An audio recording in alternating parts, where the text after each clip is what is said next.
your average teenage boy today can see more variance in nude women than the kings of the past could in an entire lifetime. And that teenage boy today can do that in a day. Damn. And so when you look at the access that the internet has given kids, you cannot protect them from that. You have to teach them how to protect themselves. My friend, you are so important. Your role is critical. 3 nuggets that hit me from my conversation with Nic today are: 1, if you find yourself frustrated as a dad in moments during the week, pause and ask yourself, am I making this about me? 2 is do something that could kill you. If you're a man, do something that could kill you. And 3, Nic was a military special operator, a CIA operator, a founder of 2 multi-million-dollar tech companies, a graduate from Harvard University, and now he works to educate and train law enforcement on human trafficking. And he shares tips, tools on how a father can protect his daughters. Welcome to Fatherhood Field Notes podcast, where I interview incredible fathers, gaining wisdom from their stories for you and I to grow in our craft. I'm your guide, Ned Shout, father to 5 kiddos, currently ages 11 to 17, and husband to my rad wife, Sarah, working on our 20th year of marriage. So yep, I'm in the thick of it, and I am working daily to rebel against the low expectations for fathers and create a world where fathers know who they are as they show up for their families. You and I have the greatest opportunity to impact our world through the way we embrace our fatherhood role. This episode is brought to you by The Adventure of Fatherhood, helping men discover their powerful fatherhood role and build their fatherhood skills. The role of the father is to serve, guide, provide, protect, and of course, find joy and have fun in the messiness of it all. Today's guest is my new friend, Nic McKinley. I learned so much during this conversation. Enjoy meeting my friend, Nic. All right. Nic, welcome to Fatherhood Field Notes. Cool to meet you. How are you today? Doing well. Thanks for having me here. Yeah, so I think one of the greatest recommendations is when I ask somebody, hey, who's a great dad you'd recommend? And Matt Drinkon, a friend of both of ours, said you got to talk to Nic McKinley. Why do you think when asked for a good father recommendation, your name popped up in his mind? I don't know. Quite frankly, I think like most fathers, you feel like a failure most of the time and constantly wonder whether or not you're doing something right. And so I'm humbled and honored that anybody would consider me a good father. But I've got a lot to learn, I think, like anybody else. Yeah, and as you say that, I mean, I think if we all have that posture of fatherhood to go, I have a lot to learn and we're continuing to dig in. I mean, what else is there, to pursue as a man? Nic, how old do you find yourself today? 46 years old in my body, but I'm probably still, 16, 17 in my head. Nice. Love it. And why would you say 16, 17 in your head? In what manner would you say 16, 17? Because I still think I am as physically capable as I was when I was 16 or 17 years old. And I have the muscle soreness to prove it from yesterday's workout. And then what age would you put yourself wisdom-wise when it comes to what you've done and seen in the 46 years you've been walking this earth? Wisdom-wise, I'm probably a little above my pay grade, only because I have made an insane number of mistakes and have the scars and broken bones, literal broken bones, to prove it. And also in the environments that I was fortunate enough to serve in, if you don't learn rapidly in those environments, you're going to die, or worse, you're going to get somebody to your left or right killed. And so there's something about combat as an example that, or very dangerous mountain rescues in the civilian world, even that force you to pay attention and force you to learn very, very rapidly. And I think when you apply that to your life, which unfortunately I feel like we do sometimes a little too late in life, but when you apply those same methodologies and those same thought processes to your life, you tend to learn things faster than the average bear, because the consequences are terminal. Yeah. Yeah. And okay, so first off, love the way you answered it. I asked you a question about wisdom, and you led into the mass number of mistakes that you had to learn from rapidly. And just the other day, I wrote down, I won't say specifically, but it was almost like kind of like a F knowledge in the sense of like learning and knowledge versus Mm-hmm. wisdom. Like in our Mm-hmm. culture, it's like, what do you believe? But there's a difference a lot of times in what we believe and then truly like the way we show up in life. And so I think there's a difference between, let's just say, book knowledge. I read a lot of stuff and I made a bunch of mistakes and I have a wisdom.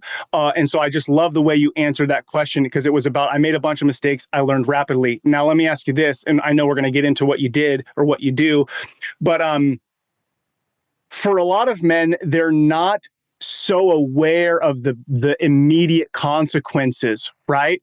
So when it comes to their kids or their marriage or whatever, it's not like my buddy's sitting next to me and he could get shot right now. That's obvious, right?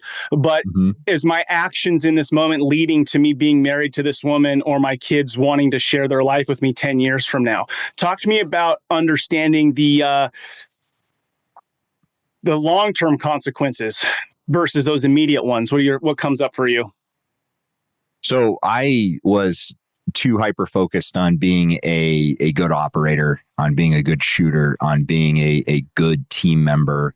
And I was so hyper focused on that I kind of let all the personal stuff go by the wayside. Literally no hobbies, no friends, no real deep family connections to speak of, because I was so focused on being good in that environment overseas that I forgot to be also good in this environment over here. Mm-hmm. And I think one of the reasons why people don't, they just kind of glide and they don't learn to actually think about the consequences of their actions is because what they do doesn't have any immediate effect. So when you look at, my life, I joined the military, went straight into special ops, right? So by the time I was 22 years old, I had actually been in combat in special ops teams at 22.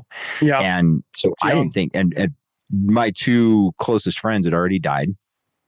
Two people I went through PJ school with. So I didn't think I would make it to 25. And then I made it to 25. I'm like, well, there's no way I'm going to make it to 30. And then I made it to 30. I'm like, well, 35, there's no way I'm making it there. And then around 35, I was like, all right, I better probably start getting my life together and start getting my act together. So I think you can become so hyper-focused in one thing that you become disproportionately unsuccessful in the other things that you're neglecting. And I think that in making those mistakes is where that wisdom comes from, where you've because you've made the mistake, because you've stepped in the hole, because you fell in the hole, you now know what to look out for and what to prevent. And so you can actually get in front of things because you've kind of already been down the road, so to speak.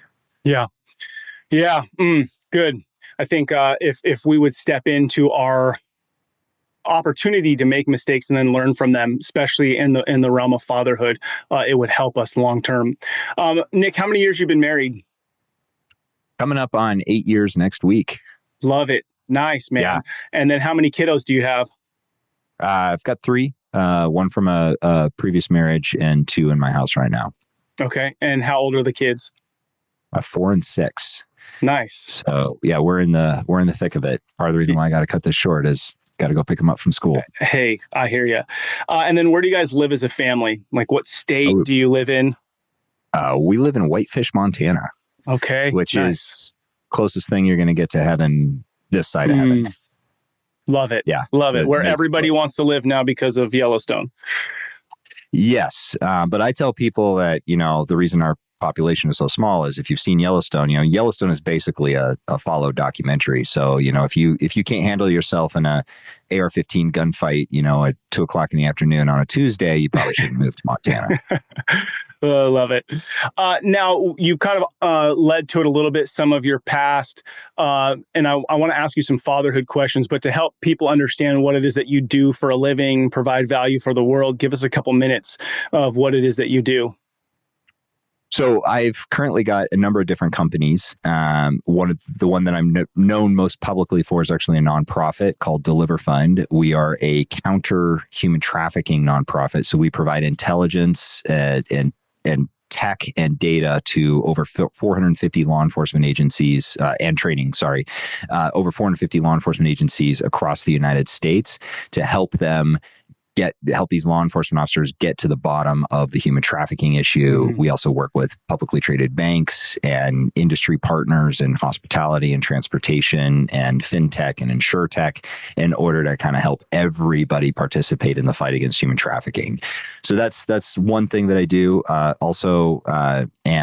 part of a team that has a company called Military Nootropics. Brain health is a big, important thing for me. I think a lot of people would be better fathers and better mothers and better friends if their brains were healthier. And so we're creating nootropics, which is basically brain drugs, natural nootropics in order to help people. So that's a company called Military Nootropics. Our first product is called Go Pills. GoPills.com. You can, read about what we're doing there and buy some and try some.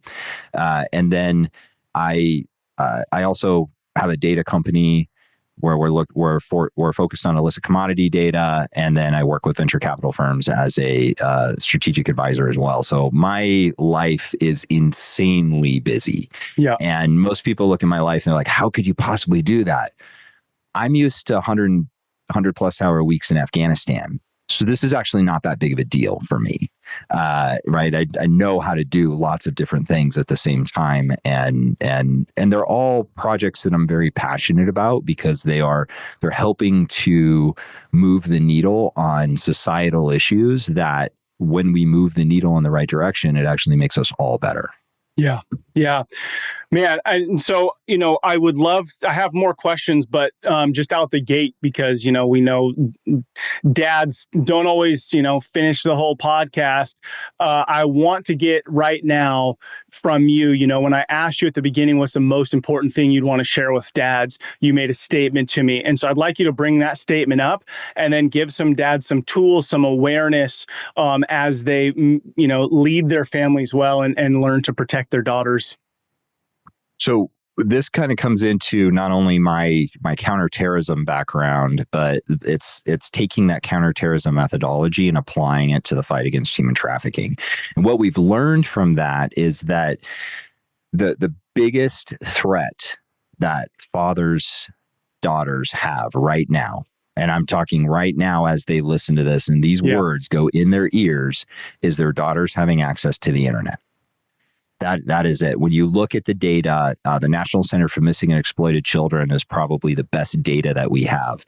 And there's two different sets of data I like to look at. The first is over a 5-year period, they found they had an 846% increase in suspected child trafficking cases.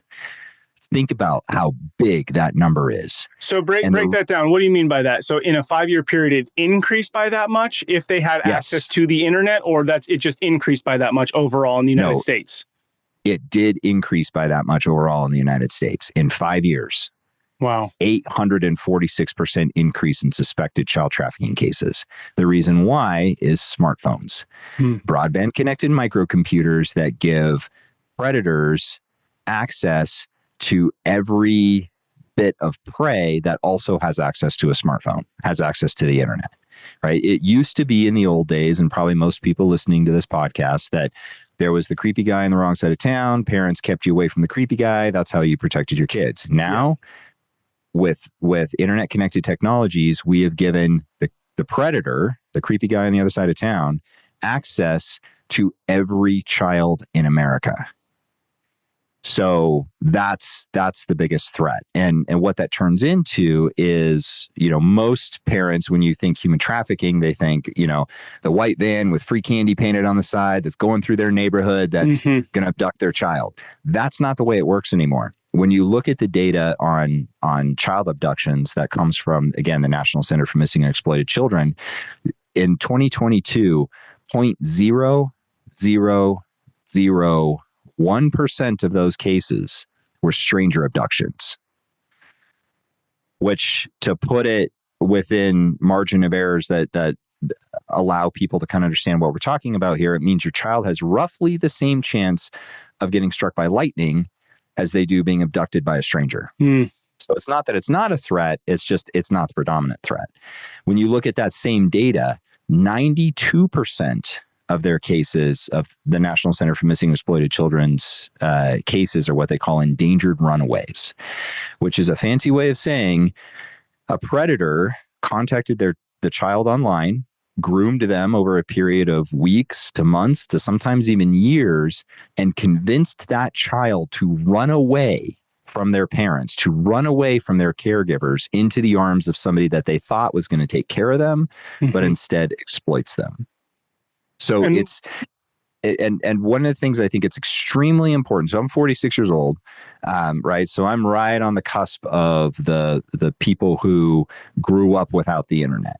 So really anybody below the age of 30 isn't really going to understand what I'm talking about. But one of the things that it's important for all fathers to understand is in my day, right? I grew up with 3 sisters. So if my sisters wanted to wear a mini skirt to the mall, right? Age inappropriate clothing. And my dad said no, sent them to their room, and they wrote angsty things in their journals and listened to angsty music and did the thing, right? Right. Now, what happens is those girls go to their room and they make a TikTok video about how they're mad at their dad for not letting them wear the miniskirt. And that predator then slides into their DMs and says, oh, that's just because you're so beautiful. He's trying to keep you from growing up.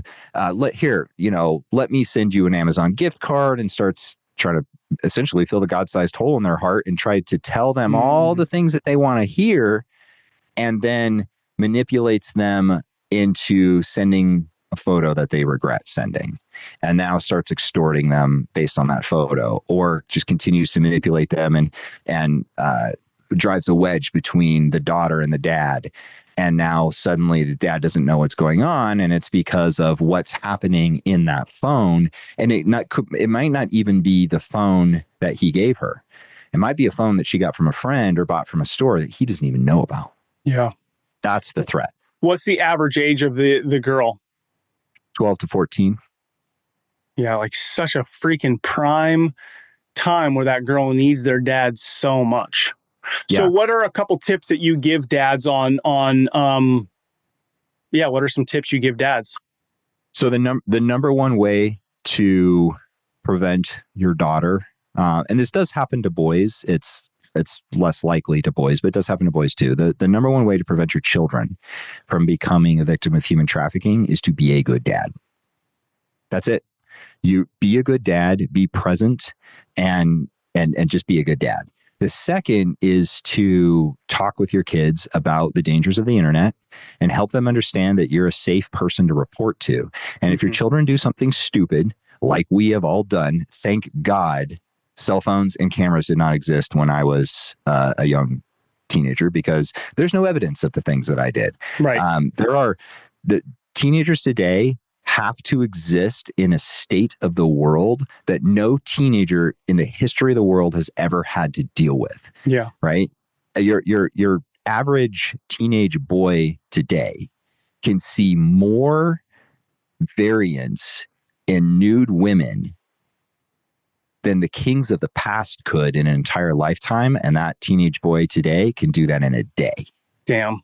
And so when you look at the access that the internet has given kids, you cannot protect them from that. You have to teach them how to protect themselves. And you have to teach them that when they do something wrong, they send that photo they regret, they do something that they shouldn't have done, they should come to you immediately, and they're not going to be in trouble for that. They're going to come to you with a problem, and you are going to help them solve that problem. Yeah. And because I know what the next question is for all the dads listening is what do I do? You call your county sheriff, you call your city PD, you call the Department of Justice and the FBI, you call Department of Homeland Security, you call every single person with a badge and a gun until you can finally get somebody to pay attention. And you also call the National Center for Missing and Exploited Children, and they can also help you remove that content from the internet. Oh, wow. Okay. Yeah. Okay. They have special authorities under Congress to be able to do that, work with different tech companies. They are, other than law enforcement, they are your first line of defense. And so you should engage them as soon as possible. Man, that's powerful to know. I love how you said how to protect themselves. And then the other piece that I want to regularly lean into is when those things happen, to respond, don't react as a father, right? If you can freaking make 100%. sure your mental state is ready. And like you said, we've all made mistakes. So we know our kids are going to make mistakes, and they're living in a different world that we didn't live in. So they're going to make mistakes that exist in this world. So when they do that, take a deep breath in your mind and realize that if you react, they ain't coming to you next time. So you Right. got to freaking respond, and just pause and take a deep breath. I had a moment like this with one of my kids the other day, and this is not like this huge deal, but my wife told me later that my daughter told her about it. My daughter's 17, and she's like, you know what? The reason why I changed my mind about this is the way that dad responded to me. Because Mm. I didn't react. I didn't like take it personal or tell her what to do. I shared my own experiences and gave her some feedback. And she took that and made her own decision, which was the one I would have Right. liked her to make. Okay. So I asked you what tools, so be a good dad. Okay, so with that, what would you say the role of the father is then? Right. So you gave us two things. One is be a good dad. Two is know stuff will happen. And then if something happens on that sort of level, some actual resources. So jumping into number one, what is the role of the father? Well, I'm going to approach this in a biblical mindset because I'm a strong Christian, and I think that we literally do have a manual for how to raise kids, and that's the Bible and primarily the Book of Proverbs. And so the goal is obviously to protect and to provide. And when we look at the word protect, we all like to think like, well, that's why I go do CrossFit, and that's why I have a bunch of guns. I have more guns than I can carry and more ammo than I can carry. It's like, okay, well, yes, those are important things and important tools, but that's 1/10 of it. The primary protect is spiritual and emotional. And so, right, I heard a relationship counselor once, some podcast, I don't even remember which one it was, but she said that a man's job, right, father, husband's job is to be a solid foundation so that the women in their lives can feel. Because if aren't that solid foundation, then the women will take over that role, and then they will no longer be able to feel the way that God designed them and intended them to. And so I think it's to be the rock in the family. Like you said, not to be reactive. And we're all going to make mistakes, right? We're all going to do that eventually. But it's to be that rock. It's to be that, physical, spiritual, and emotional rock that the family can cling to. And that is a weight that is impossible to carry, which is, again, why I'm a strong Christian. Yeah. Oh my gosh, super good. I'm listening to this to Timothy Keller's book right now, The Meaning of Marriage. And I'm only about a quarter of the way through, but it's so phenomenal in really using using the Bible to explain how God made marriage, the meaning of it, and really, like, as you and I are this, because I think of fatherhood, I think of it as more of like a posture towards the world and opportunity. It's not just about your 3 kids, my kids. Yes, it's like it's way more than that, right? When it's provide and protect, it's like, what about the runaway kid next door? Like, have I had any influence in that kid's life? Have I seen them? And when I send my kids to school, 2 of them go to school, the other 3 are homeschool. But when I do send them to school, I tell them 2 things. I say, keep it steezy, not sleazy, because I got 2 girls who are in schools. And then the other thing is I say, see the unseen. So those kids who are typically unseen, and that goes for men, like men, fathers listening to this, look around your neighborhood. You haven't been put in that neighborhood just to protect the kids that are in your home. Take a look around, inspire the other dads, see the kid who has the single mom. Just a smile, a love, a hug, a high five, whatever you got to do. But it's a posture towards the world. Any other thoughts on the role of the father? Yeah. So the other is obviously to be the example. I don't know how, like you look at, like, pornography is a great example. I don't know how a father who has a daughter can even view pornography, much less be addicted to it. Because guess what? That girl, that woman, that's somebody else's daughter. Yeah. I don't know how they could say in one breath that they would literally kill or be killed in order to save their own daughter from exploitation, but then would actually go rent somebody else's daughter for an hour in a hotel room. Like, I don't understand. When you put it in that terminology too, right? When you say, I'm going to go rent somebody else's daughter. Yeah.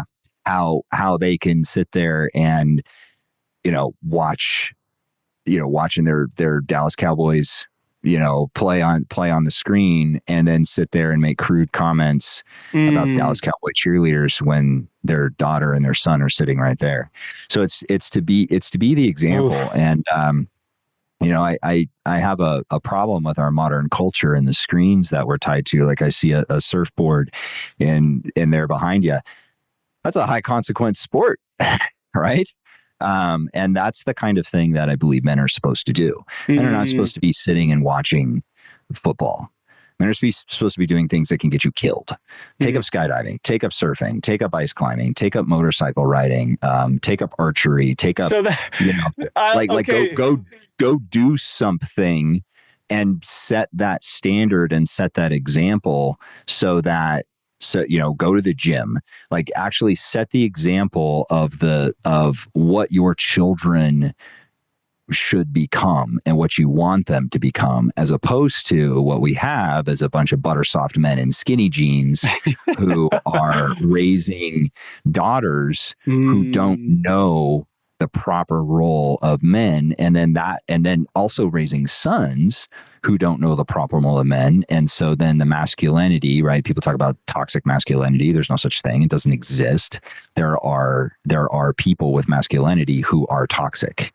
And the reason they are that way is because they did not get proper modeling of masculinity from the men in their lives. And it doesn't always have to be a father. I mean, there are a lot of friends of mine who are dead, who their kids get that proper modeling from those of us who made it out of the war.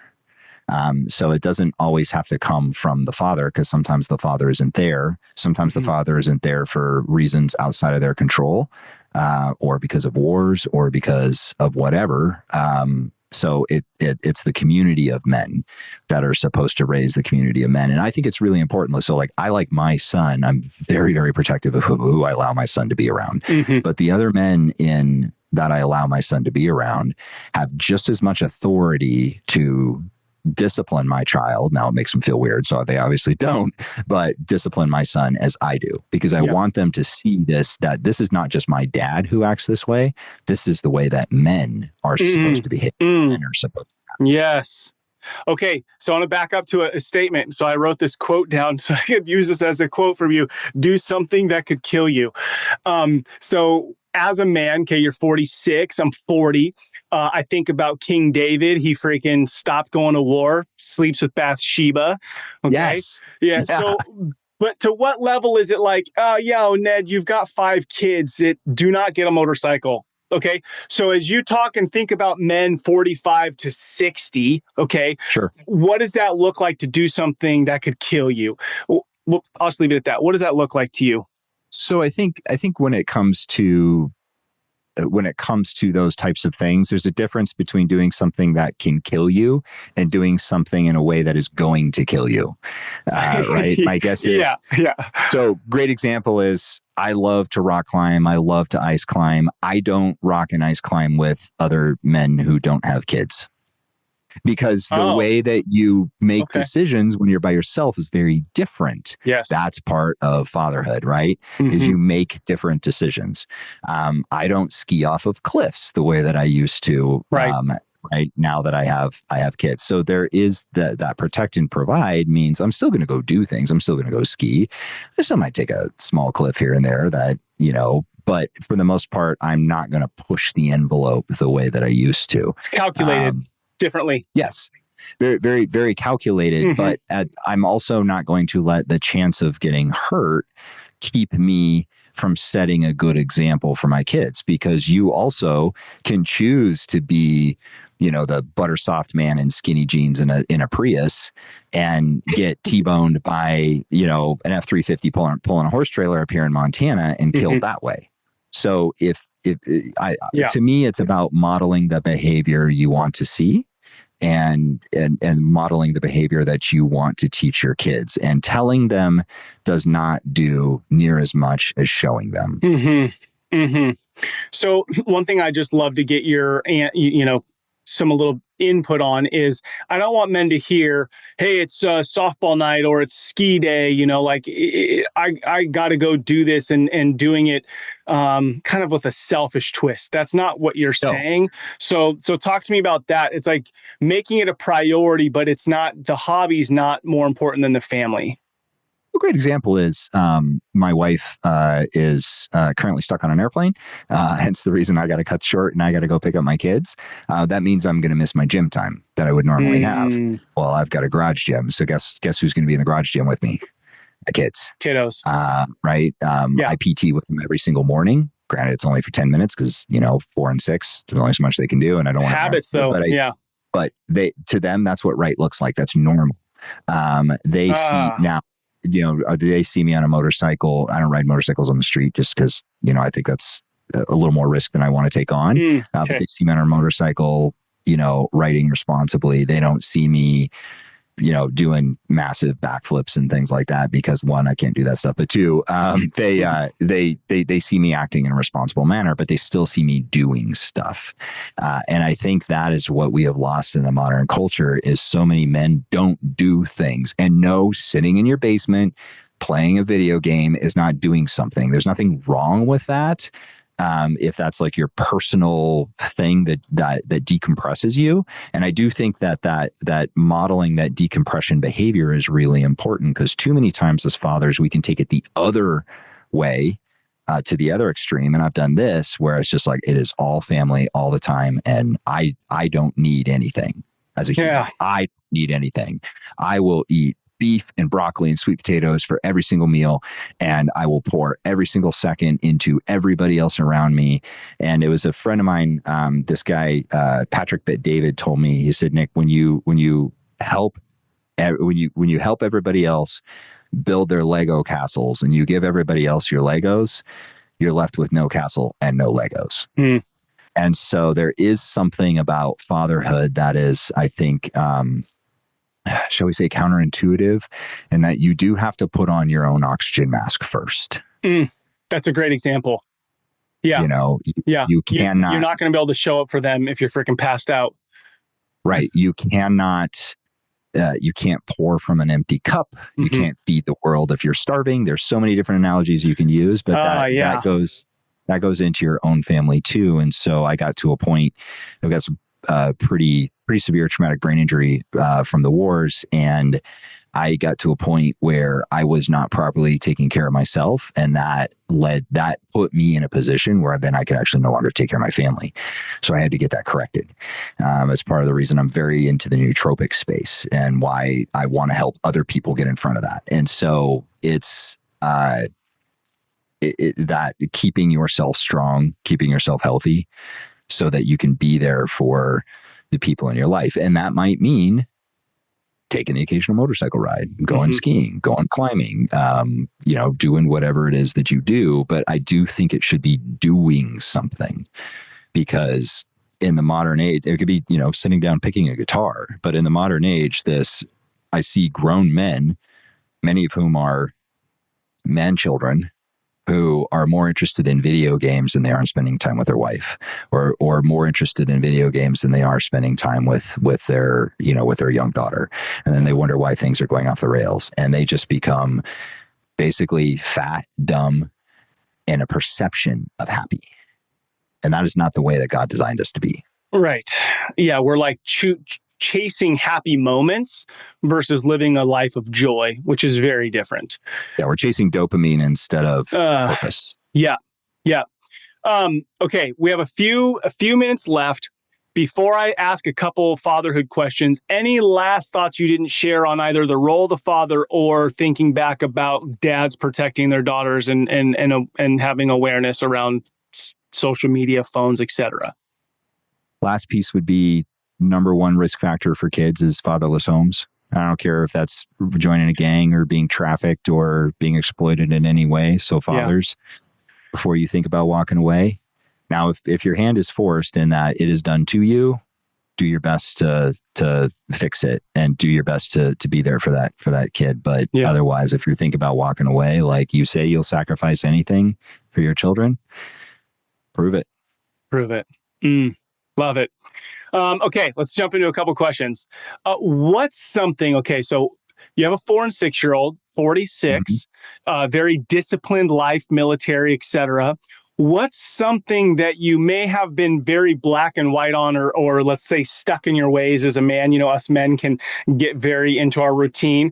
So what's something that you were black and white on or stuck in your ways on? And then now that you have this 4 and 6-year-old in your home, you've shifted your beliefs around something through the process of being a father.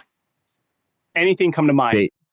Basically everything about being a father, right? Before, like when my wife was pregnant, it was like, we're going to do this, I'm going to do this, and I'm going to do this. And yeah, none of that is true. The ability to be rigidly flexible. So there are things that you should not compromise on, period. And then there are obviously things that you need to have a lot of flexibility on. So what's something that you wouldn't move on? Biblical education. Okay, beautiful. But then maybe another one is like, I would love it if my 5 kids went on a 5-mile run with me every morning. Right? Like that's unrealistic. Like, oh, okay. But you've got the 10-minute PT with a 4 and 6-year-old. So rigidly flexible. Yeah. Right. So sometimes that is, it's not always in the garage gym. Like this morning, it was, what we're just going to do? You two, 4-year-old and 6-year-old, right? Boy is younger than the girl, and he's just about as strong, even though she's 18 months older. Great. We're going to have competition. Who can do an invisible chair the longest? They held it for like 3 minutes. It was crazy. I'm like, man, I don't even know if I could do that. Yeah, you're like, my legs would be toast. Yeah. And so, but it's things like that. It's like, okay, well, we're going to do something, but it's not going to be the same thing that we do every single morning. Okay. So check this out. Because I think as men, I find myself this way a lot, less now, but I had a plan of how I wanted it to go and it didn't go that way. And I find myself disappointed. So then I miss the whole evening with the family or the whole camping trip because it's like, it didn't go the way that I envisioned it would go. So I love rigidly flexible. Any thoughts for dads in that moment where there's like, it's not going how you thought, but still choosing to find some connection in that moment? Yeah. It's not about you. So that's the thing for us is like, okay, it didn't go the way that you thought. Awesome. Did you ask anybody else? Why are you doing it? Are you doing this for you? In which case you probably shouldn't have taken your kids and your wife, right? Because it's not going to go the way that you want it to go. And so it's like, who are you doing this for? And so I think, who are you doing this for? Yes, that's so good. We look at it through that lens, right? It's not about, so for my son, our PT in the morning, it's not about doing that perfect push-up. It's about like, what am I doing this for? Oh, I'm doing this to make him strong. And quite frankly, I'm doing this to help him have a leg up on his peers. Life's a competition. And so it's not about, does he do it perfectly? It's about, like, what's his mindset? Does he try? Is he trying his best? Right? If he climbs the rope in our garage and he gets halfway up, is he truly tired, or is he just saying he's tired and he just wants to quit? Right? Because if he's truly tired, I will carry him down. If he wants to quit, oh no, he's going to continue up. And so like, I think that's what's important is who are you doing it for and why are you doing it? Why are you taking them camping? Is it because you want to go camping, or is it because you want to train your kids? And if you look at it as something that is for them, not for you, you get a lot less frustrated because you're more focused on them and not you. And when we get frustrated, it's predominantly because our expectations are not met. So don't have the expectations and you won't get frustrated because it's about them, not you. Yeah. But to not have expectations, you're not saying play video games. You're still showing up with a plan. So if I create a plan, but it's for them, then maybe I'm more in tune with who they are versus making it about exactly how I see it playing out. Yeah. And when I say don't have expectations, I mean, don't have expectations of outcome. Right. So you should absolutely have expectations of process. I expect my son to try his absolute hardest to climb to the top of that rope and get on the pull-up bar. Yep. I do not expect him to knock out 15 pull-ups. Yeah, not yet. I expect him to try his best. And if he does that, and I can see that he does that because I know him, then everything else is like, who cares what the outcome is? Okay, so I think this is critical because you do care about the outcome, but you made a statement when you're watching him climb the rope or do the pull-ups, you've had enough intimate time with him, meaning you've spent enough time with him that you know him. You're like, I know him, right? So that means you know what he's capable of. You know his strengths, his weaknesses, where he needs to grow. Whereas if I'm the dad who's been absent for 90 days and I roll in and I'm like, yo, dude, do 10 pull-ups and he can't do it. I asked him to do something. I have no idea whether he has any ability to do that or not because I don't know him. Right. And that's where like I don't have an expectation on the outcome. I have an expectation on the process. And I think too many dads especially are too focused on the outcome. Like they want their kid to be the quarterback. Well, maybe their kid just doesn't really have that talent set. Or they want their kid to be fast, or they want their kid to be strong, or they want their kid to be smart, right? And maybe their kid is much more interested in the violin than they are football. And that's okay. Yeah. We need those people. Yeah. But it's process that I'm focused on, because I think if we teach, you said something in the beginning, which is really interesting. One of my best friends was the senior scientist at Sandia National Laboratories, a guy named Dr. Steve Attaway. And he would always say that academic knowledge is useless without experience, and that you couldn't truly have knowledge, and you could never have wisdom if you did not have experience. And that wasn't, and this is a guy with 2 PhDs. I mean, This is like one of the top scientists in the country. And so I think that's one of the important pieces of, if you have knowledge on here's how I want to raise my child, but you don't have experience with that child, then you don't know how to tailor that knowledge to that very specific problem, which is a child. And so the way that you do things way I do things with my daughter is going to be different than the way I do things with my son, and vice versa. They have different strengths, different lesser strengths. We have a concept of no weakness in my house. So it's like we have strengths and we have things we need to work on, right? We have lesser strengths. And so the reason we're doing that very intentionally is because in the modern environment, in the modern world, well, there's a lot of victim mentality.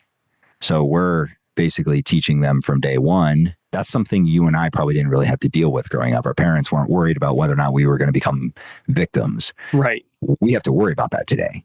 And so, adversity in my day, that wasn't something parents had to like program into the weekend. In this modern day and age, when we literally can have our groceries delivered to the front door, even here in Montana, we won't hire somebody to build the fence for the horse. We're going to build the fence for the horse. We're going to do it because we're very specifically programming adversity into our kids' lives, because they need that, because that is part of their education. That is part of their gaining wisdom and knowledge. So dads, are you programming adversity in your kids' lives, or are you kind of falling into the current culture of helping your kid to avoid adversity at all costs? Like, oh my gosh, my kid's uncomfortable, or my kid's upset, or my kid's frustrated, I got to rescue them. No, they got to learn how to sit in it and process it and figure it out.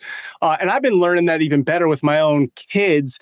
Like I got 4 teenagers in the house at the moment, and they fight, argue, right? They argue. And I can find myself wanting to run in the room, be like, yo, what's going on? Blah, blah, blah, blah. But I realized, fix this. Yeah. I realized and one of my daughters is like, Dad, let us just do this. And so I'm realizing that they learn more, even if they end up being mean or rude to each other, that they can walk away feeling bad and then deciding to go back and resolve it, versus me stepping in every time, because I'm not going to be there in their marriages. Or I definitely don't want to be that dad who's trying to be. Okay, my friend, Nic, this is incredible. So many beautiful nuggets. Final question for you is imagine, let's say 40 years from now, okay, 40 years from now, you are coming to the end potentially of time on this earth, and your kids are 44 and 46, your age now, relatively. If you were standing in a cul-de-sac peering into their homes, what would you see be playing out that would put a tear in your eye, a smile on your face, and go, man, Nic, you showed up. You showed up in your role as a father. What would you see being played out in those homes? I would see my son doing a better job than I did. Hmm. And learning from the mistakes I made, and then building on the wisdom, hopefully, that I was able to pass on. And I would say the exact same for my daughter, even though the role would be a little bit different. Hmm. And hopefully she didn't marry an operator. Yeah. Love it. Love it. Man, Nic, where can people learn more about what you do and support you and the work that you're doing to make the world a better place? You can learn more about me at Nic McKinley. That's nicmckinley.com. And links to everything I have there on social media. You can follow me at the.nic.mckinley on all the social platforms. The only ones I really pay attention to are LinkedIn and Instagram. Love it. Much love to you, dude. Blessings. Thank you for showing up every day and continuing to build that wisdom so that you can share it with the world around you. And I look forward to learning more, staying connected, and following the work that you do out in the world. Well, thanks for having me. Wow, what an incredible conversation. I mean, in that 50-minute window, there's just so much gold. A few things that really stuck out to me. This one I loved. Be a man. Do something that could kill you. I think that it probably resonated a little something in each of your hearts when he said that. I dig it. And then the other thing is, in a moment of frustration, just pausing and asking yourself, hey, am I making this about me? Am I making this moment about me? The just continued importance, realization that a present father, he said a good father. I said, what do you got to do to protect your daughters? And he said, the very first thing is be a good dad. And when I hear that, I mean, I hear be a present, be engaged. And then what we talked about a lot was know your kid. Like, know your kid, have a relationship with them. And guys, continue when those moments of mistakes happen for your kids, respond, don't react. There's just so much power that you have, dad, when you lean into your kiddos. Hey, if these conversations are helpful, please write a review. It helps spread the word that fatherhood matters and helps other men get in these conversations, which is a big deal because, hey, it matters how I show up for my kids. It matters how you show up for your kids. You've heard me say this before, but my kids could marry your kids. And so it's not just how are you showing up, it's how other dads are showing up. So thank you to all you dads out there listening to Fatherhood Field Notes podcast. What you do matters. Don't be like everybody else. Be yourself. That is who your kids, spouse, and community needs.